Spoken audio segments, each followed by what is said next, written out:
Hello traders, share बाजार channel में आपका बहुत बहुत स्वागत है।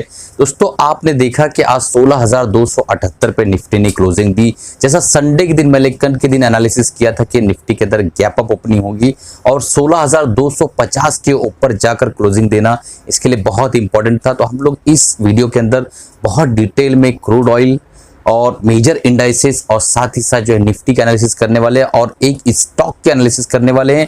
वो स्टॉक इस वक्त लगभग 60% करेक्शन में मिल रहा है। तो उस स्टॉक के अंदर मुझे कुछ हलचल सी दिखाई दे रही है, तो मैंने सोचा क्यों ना हमारे सब्सक्राइबर्स को, हमारे व्यूवर्स को, आप लोग हमें इतना प्यार देते हैं दोस्तों, तो वो वीडियो मैं आप लोगों के सामने लेकर आऊं। और आज मैंने जो है एक लॉन्ग स्ट्रैडल छोटी सी पोजीशन बनाई थी, उसका जो है आप सबसे पहले वीडियो देख लीजिए। उसके बाद जो है हम इस वीडियो दोस्तों देखा आपने लॉन्ग स्ट्रैडल जो मैंने बनाया था उसके अंदर एक छोटा सा प्रॉफिट मैंने बुक किया और सिर्फ 40,000 का जो है अमाउंट मैंने उसके अंदर 40 से 45,000 का अमाउंट जो है डिप्लॉयड किया था। बहरहाल अब चलते हैं, डायरेक्टली वीडियो शुरू करते हैं। और शुरू करने से पहले आप लोगों से गुजारिश है, अगर आप बिगनर्स हैं और नए हैं इस चैनल पर और बिल्कुल जो है आप सीखना चाहते हैं सीरियस है स्टॉक मार्केट को लेके, तो चैनल को सब्सक्राइब कर लीजिए, बेल बटन दबा दीजिए ताकि जब भी नए वीडियोस डालूं आप लोगों तक पहुंच सके और आप उससे फायदा उठा सके। और दूसरी बात ये दोस्तों कि जो भी ये जो हम एनालिसिस करने वाले हैं उससे पहले मैं आप लोगों से एक अनाउंसमेंट करना चाहूंगा कि हमारा जो एमएसएम की कोर्सेज है, आप नीचे डिस्क्रिप्शन में लिंक है हमारा, वहां पर जाइए। और मैंने जो है अब एमएसएम बुलेटिन जिन्होंने अभी तक के सब्सक्रिप्शन लिया हुआ है उनके लिए आज मैंने नया वीडियो अपलोड किया, जो मैंने आज बाय किया है। वहां पर मैंने ऑलरेडी वीडियोज डाल दिए, तो जाके देख लीजिएगा। और जो लोगों ने अभी तक सब्सक्रिप्शन नहीं लिया एमएसएम बुलेटिन का, तो हमारा जो है नीचे एंड्रॉइड आईओएस ऐप दोनों ऐप है, तो वहां पर आप जाके उससे लिंक से आप डाउनलोड कर लीजिए। और हमारे जो कोर्सेस है और जो सारे जो है हमने बना के रखा है एमएसएम बुलेटिन वगैरह, तो वहां पे आप देख सकते हैं। उसके बाद अगर आपको कोई इंक्वायरी करना तो आप जो व्हाट्सएप नंबर पर कांटेक्ट करके हमारी टीम से बात कर सकते हैं। तो दोस्तों चलते हैं डायरेक्टली और शुरू करते हैं आज का वीडियो। और चार्ट ऑफ द जो आज का डे है उसका एनालिसिस करते हैं और देखते हैं कि किस तरीके से प्रदर्शन करता है क्रूड ऑयल। आज के दिन तेज था, क्यों तेज था, उसके बाद फिर मेजर इंडाइसेस ने किस तरीके से परफॉर्म किया। तो चलते हैं चार्ट पर। तो हम स्क्रीन पर आ गए हैं और अगर आप बेसिक टेक्निकल एनालिसिस का कोर्स करना चाहते हैं तो किसी भी चैनल पे आपको 20, 25, 30 हज़ार पे करने की जरूरत नहीं है। यहाँ पर मैंने 38 वीडियोस बिल्कुल फ्री अब बना रखे हैं। आप जाकर जो हमारे प्लेलिस्ट पर यूट्यूब चैनल पर देख लीजिए, वहाँ पे आपको मिल जाएगा। आप 5 बार 10 बार जितनी बार चाहे रिपीट कर सकते हैं। और बेसिक टेक्निकल एनालिसिस का कोर्स करने के बाद हमारे जो पेड कोर्सेज हैं हमारे एप्लीकेशन पे, आप उसको डाउनलोड कर लीजिए, वहाँ पर आपका सब्सक्रिप्शन ले सकते हैं। तो चलिए शुरू करते हैं। सबसे पहले देखिए हम मेजर इंडाइसेस की तरफ से स्टार्ट करते हैं। तो मेजर इंडाइसेस जो आज के दिन प्रदर्शन किया, बहुत ही बेहतरीन प्रदर्शन रहा। आप देख पा रहे हैं कि डॉ जोन्स जो है यूएस की जो मार्केट है वो 0.57% के आसपास अप रही। S&P 50 जो है 70%, 0.7% के आसपास अप रही। नस्डैक 1% के आसपास अप रहा। तो आईटी सेक्टर कहीं ना कहीं मजबूत होता हुआ नजर आ रहा है। जैसा कि मैंने पिछले 2-3 हफ्तों से मैं कह रहा हूँ कि काफी गिरावट के बाद आईटी सेक्टर के अंदर एक स्थिरता आ रही है और एक मजबूती दिखाई दे रही है। यहाँ पे निफ्टी जो है बहुत ही बेहतरीन आज उसने एक मोमेंट दिया। 1.43% के आसपास का मोमेंट रहा अपसाइड। Bank Nifty 1.95%। तो निफ्टी और बैंक निफ्टी दोनों ने मजबूती आज के दिन दिखाई। अब चलते हैं, देख लेते हैं कि किस तरीके से एफआई और डीआई ने कारोबार किया। तो आपको पता है कि 16,278 के आसपास निफ्टी की क्लोजिंग रही। और डीआई और एफआई की जो एक्टिविटी है आज की डेट की वो हम देख लेते हैं। तो एफआई और डीआई ने 18 जुलाई को, यहाँ पे आपको डाटा दिखाई दे रहा है, कैश में जो है एफआई ने जो है 156 करोड़ के आसपास की बाइंग की है, जो कि बहुत ही छोटी बाइंग है। और डीआई ने जो है यहाँ पर आपको दिखाई दे रहा होगा कि 844 करोड़ के आसपास की बाइंग की है। तो एफआई और डीआई का डाटा अगर देखा जाए दोनों मिला के, तो आपको समझ में आ रहा होगा कि डीआई जो है एफआई से ज्यादा बाइंग की है। और यहाँ पर एफआई ने इंडेक्स ऑप्शन 1,340 करोड़ के आसपास की जो है बाइंग की है। तो यहाँ पे कहीं ना कहीं एक तरह का एक बुलिशनेस तो ओवरऑल दिखाई दे रहा है। तो अब देखना ये है, चलते हैं चार्ट पर हम निफ्टी के, वहां देखते हैं कि कितनी देर तक ये बुलिशनेस रह सकता है, कहाँ तक जा सकता है, हमें रेजिस्टेंस कहाँ फेस करना पड़ सकता है, या क्या ओवरऑल ट्रेंड मार्केट का चेंज हो गया है। तो सारी चीजों को हम देखने वाले हैं। इससे पहले हम जो है डायरेक्टली चलते हैं, सबसे पहले हमारा आज का जो स्टॉक है उसको देख लेते हैं, उसकी एनालिसिस कर लेते हैं। तो हमारा आज का स्टॉक है इंडिया मार्ट इंटरमैश। तो इंडिया मार्ट जैसा आपको पता है कि काफी दिनों से कंटिन्यूअस गिर रहा है। यहाँ पर आपको क्लियर कट एक चीज समझ में आएगा दोस्तों, अगर आपने थोड़ा बहुत भी एनालिसिस सीखी है, तो यहाँ पे एक डबल टॉप फॉर्मेशन हुआ। इस जगह पे आपको दिखाई दे रहा होगा डबल टॉप फॉर्मेशन हुआ और यहीं से इसने एक बियरिश डाइवर्जन भी क्रिएट किया, उसके बाद कंसिस्टेंट गिरता चला आ रहा है। तो यहाँ पे आपको दिख रहा होगा कि यहाँ पे ये जो डाइवर्जन क्रिएट हुआ था, इसकी ट्रेंड लाइन को यहाँ एक ब्रेक करता हुआ नजर आ रहा है यहाँ पे। और यहाँ पे डबल टॉप बनाया था उसने 2021 और 2022 के बीच में, डबल टॉप बना के कंटिन्यू यहाँ गिरता चला आ रहा है। अब इसी की हम एनालिसिस करने वाले हैं। इससे पहले इसकी एनालिसिस करें, हम सबसे पहले चलते हैं इंडिया मार्ट इंटरमैश जो है उसके फंडामेंटल्स देख लेते हैं।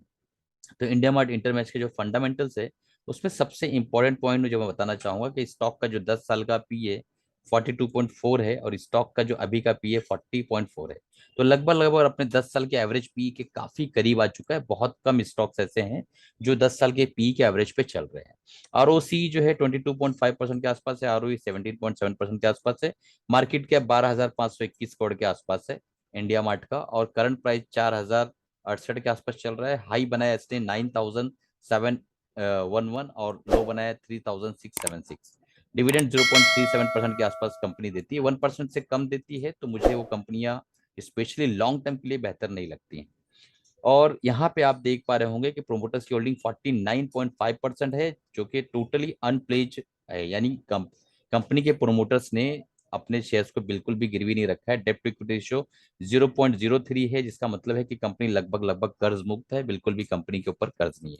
अब इसके अंदर जो सबसे इंपॉर्टेंट पॉइंट मैं बताने वाला हूँ वो 10 ईयर्स का जो है यहाँ पे पीई रेशियो। तो पीई रेशियो आप देख पा रहे होंगे कि 10 सालों का जो पीई है यहाँ पर आपके सामने यहाँ नजर आ रहा होगा कि 10 सालों में जो पी यहाँ पे दिखाई दे रहा है कि इस लेवल पे जब जब आता है ये 40 के आसपास, तो यहाँ पे एक अच्छा इसको एक सपोर्ट मिलता है। उसी लेवल पे वापस आया हुआ है 40 के आसपास। तो 40 के आसपास लगभग ये बहुत सालों बाद आया है और काफी अच्छे वैल्यूएशन पे, अट्रैक्टिव वैल्यूएशन पे अवेलेबल है। अब इनके अंदर शेयर होल्डिंग पैटर्न्स के अंदर बहुत इंपॉर्टेंट पॉइंट मैं आप लोगों को बताना चाह रहा था, वो मैं दिखा लेता हूँ। उसके बाद चलते हैं हम चार्ट पर, एनालिसिस करते हैं, फिर हम चलेंगे निफ्टी के एनालिसिस भी करेंगे। तो यहाँ पे आप देख पा रहे हैं कि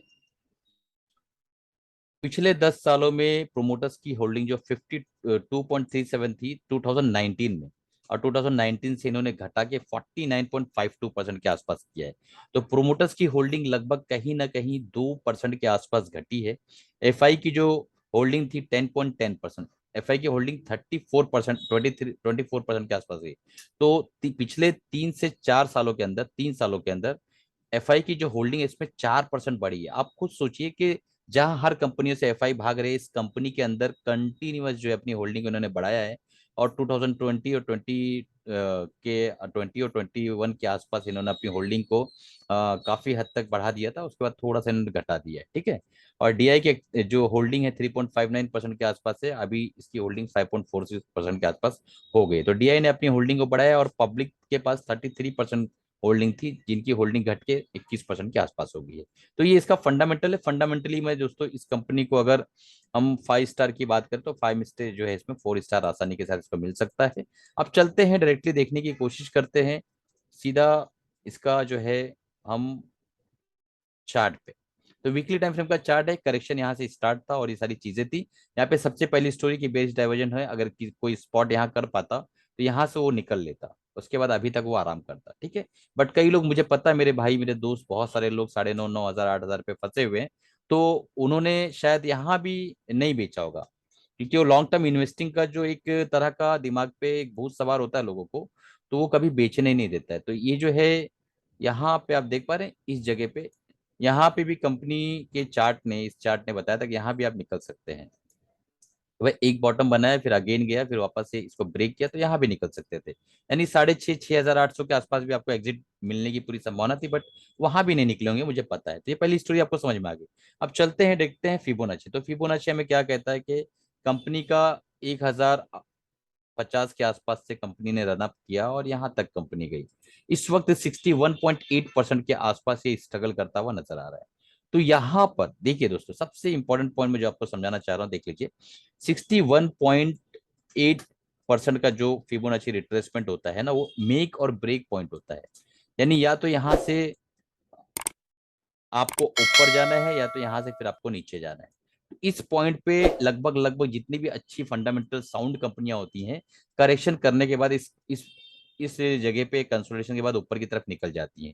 तो ये एक दूसरी स्टोरी है और मैंने बहुत इनसाइड आपको इन्फॉर्मेशन दी है। ये यूजुअली मैं अपने स्टूडेंट्स को सिखाता हूं, बट मैंने सोचा कि आप लोगों को भी बताता चलूं कि 61.8% जो है वो रिट्रेसमेंट फिबोनाची के हिसाब से मेक और ब्रेक पॉइंट है। तो अगर वो स्टॉक यहाँ तक आ गया है और उसके बाद आप एक चीज देखिए, मैं इसको डेली टाइम फ्रेम में थोड़ा सा कन्वर्ट कर देता हूँ। ये आपका डेली टाइम फ्रेम यहाँ स्टार्ट हो गया है। ये देखिए डेली टाइम फ्रेम में आप देखेंगे कि इसके अंदर एक बहुत बेहतरीन चीज मुझे दिखाई दी और वही वजह है कि मैंने इसके ऊपर वीडियो बनाने का सोचा है। अह, चीज बता देता हूँ आपको, एक मिनट। यस, ये हम लोग देख लेते हैं। ये देखिए डेली टाइम फ्रेम में प्राइस सीधा सीधा नीचे की तरफ आ रहा है, प्राइस नीचे की तरफ आ रहा है, बट आरएसआई ऊपर की तरफ जा रहा है। तो डेली टाइम फ्रेम में इसके अंदर एक बुलिश आरएसआई डाइवर्जन क्रिएट हो चुका है। जिन्होंने आरएसआई नहीं पढ़ा है वो जाकर मेरे जो है चैनल पर है, आरएसआई ट्रेड विद मजहर डालेंगे तो मेरा वीडियो ओपन हो जाएगा। लगभग 1 घंटे का वीडियो है। कंप्लीटली मैंने आरएसआई के बारे में इन डेप्थ नॉलेज इसके अंदर दी हुई है। और यहाँ पे प्राइस देखिए, यहाँ पे सस्टेन करने की कोशिश कर रहा है, फिर अगेन यहाँ पे, फिर अगेन यहाँ पे। तो कहीं ना कहीं प्राइस ये बता रहा है कि ये अब यहाँ से नीचे जाने के इसके मूड में नहीं है और ये यहां से ऊपर जाने की जो है प्लानिंग कर रहा है। एक मिनट में थोड़ा सा, ठीक है। तो ये जो है प्राइस यहां से कंटिन्यू नीचे आया, आरएसआई ऊपर की तरफ जा रहा है। अब यहाँ पे आपको ट्रेड किस तरीके से करना है, तो दोस्तों सबसे सिंपल है कि आपको अगर यहाँ ट्रेड करना है तो अपने जो कैपिटल को जो है सबसे पहले 3 पार्ट में बांट लीजिए। 33,000, मान लो 1 लाख रुपए आप डालना है, 33,000, 33,000, 33,000, और आपका स्टॉप लॉस निर्धारित कर लीजिए कि मेरा स्टॉप लॉस जो क्या रहेगा। तो मुझे ऐसा लगता है कि आपको इस वक्त स्टॉप लॉस 3500 के आसपास रखना चाहिए, उससे कम नहीं रखना चाहिए। 3500 के आसपास का स्टॉप लॉस है, 3500 का। और आप यहाँ पे छोटी छोटी क्वांटिटी में एक एकोमोडेशन कर सकते हैं और एक लंबा स्विंग यानी एक तरह से इन्वेस्टिंग ही कह लीजिए, उसके लिए आप यहाँ पे प्रिपेयर हो सकते हैं। तो सबसे पहला जो हर्डल होगा हमारा 200 डेली टाइम फ्रेम का मूविंग एवरेज होगा, जो कि 5200 चल रहा है। तो 5200 जो इस वक्त चल रहा है, बड़ी आसानी के साथ हम कह सकते हैं कि 5000 बड़ी आसानी के साथ टच करेगा ये। तो अभी इसका जो प्राइस है 4000 चल रहा है, अगर ये 5000 भी टच करता है तो बड़ी आसानी के साथ हमारा जो है यहाँ पे 1:2 का रिवॉर्ड मिल जाता है। 1:2 का रिवॉर्ड हमें बड़ी आसानी से मिलता है, क्योंकि नीचे खोने के लिए हमारे पास 500 रुपया है और पाने के लिए 1000 रुपया है। उसके बाद अगर आपको इसके आगे के जो है टारगेट चाहिए, तो उसके लिए जो है दोस्तों आपको यहाँ पे दूसरा जो टारगेट हमारा निकल कर आ रहा है वो है 6300 के आसपास का। तो बड़ी आसानी के साथ हम 6300 पे निकलेंगे, लेकिन उसके लिए थोड़ा सा वेट करना होगा, हो सकता है कि साल भर भी इंतजार करना पड़ जाए। तो ये दो टारगेट्स बड़ी आसानी से मुझे क्लियर कट सामने नजर आते हैं कि दो टारगेट हमें बड़ी आसानी से मिल सकते हैं। मैं इसको थोड़ा जूम कर देता हूं ताकि आप लोग देख सको। एक मिनट। हाँ, ये देखिए, ये टारगेट्स है हमारे और ये प्राइस एक्शन है। तो यहाँ से एक तरह का अगर हम देखें तो एक छोटी सी ट्रेंड लाइन अगर ड्रॉ करें तो ये ट्रेंड लाइन हमें कहीं ना कहीं ब्रेक होती हुई नजर आ रही है। इस ट्रेंड लाइन के ब्रेक होने के बाद इसके अंदर एक मोमेंटम हाई होगा, तो सबसे पहला एक छोटा सा टारगेट हमारा मिलेगा।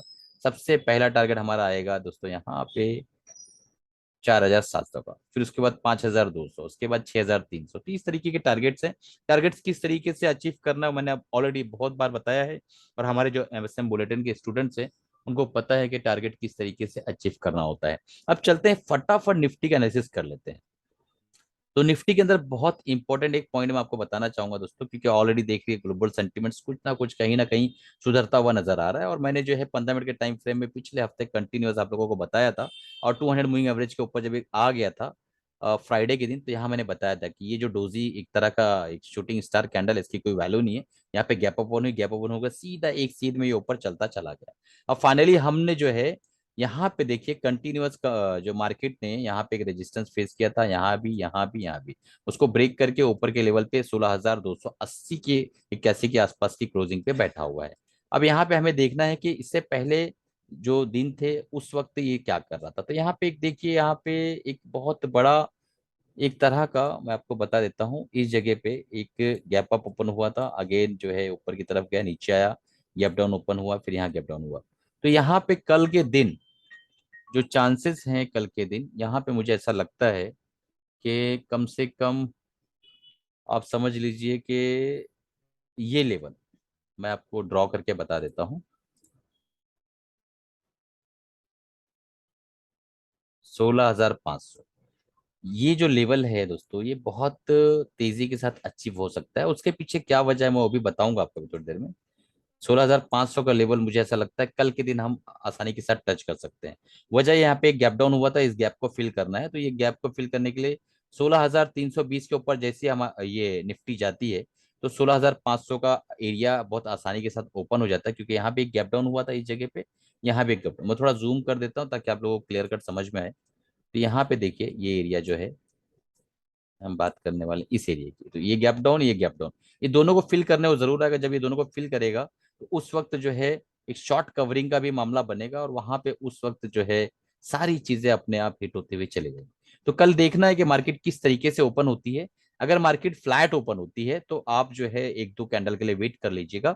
एक दो कैंडल के बाद अगर बुलिशनेस दिखता है तो आप जो है थोड़ा ऊपर की तरफ ट्राई करिए, लॉन्ग की तरफ, क्योंकि मार्केट जो एक तरह से ओवर बाउट है। तो ओवरबाउट कंडीशन में हो सकता है मार्केट थोड़ी सी कूल डाउन हो, ऊपर ओपन हो, फिर नीचे की तरफ आए और यहाँ पे एक तरह का सपोर्ट लेते हुए उसके बाद ऊपर की तरफ निकल जाए।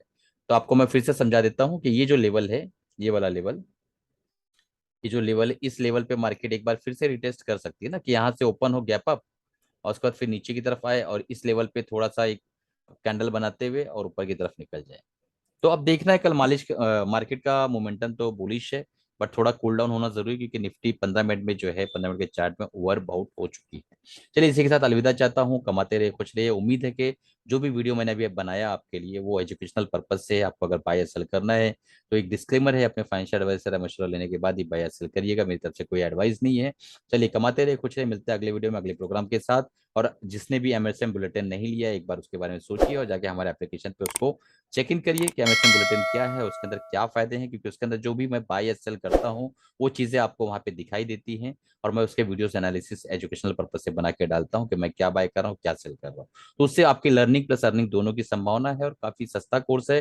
2,000 रुपये सब्सक्रिप्शन कॉस्ट है, उसके अंदर 60% का जो है सब कूपन करके दिया हुआ है। तो अगर 60% का कूपन आप अप्लाई करते हैं तो आपको 875 के अंदर ही वो सब्सक्रिप्शन मिल जाता है 3 मंथ्स के लिए। तो पर मंथ आपका 270 280 के आसपास का खर्चा है, लेकिन इसमें यह है कि मैं क्या ले रहा हूँ क्या बेच रहा हूँ, हर हफ्ते दो तीन जो है एनालिसिस आपको मिलने वाली है, और आपको उसके साथ सीखते सीखते कमाने का भी मौका मिलता जाएगा।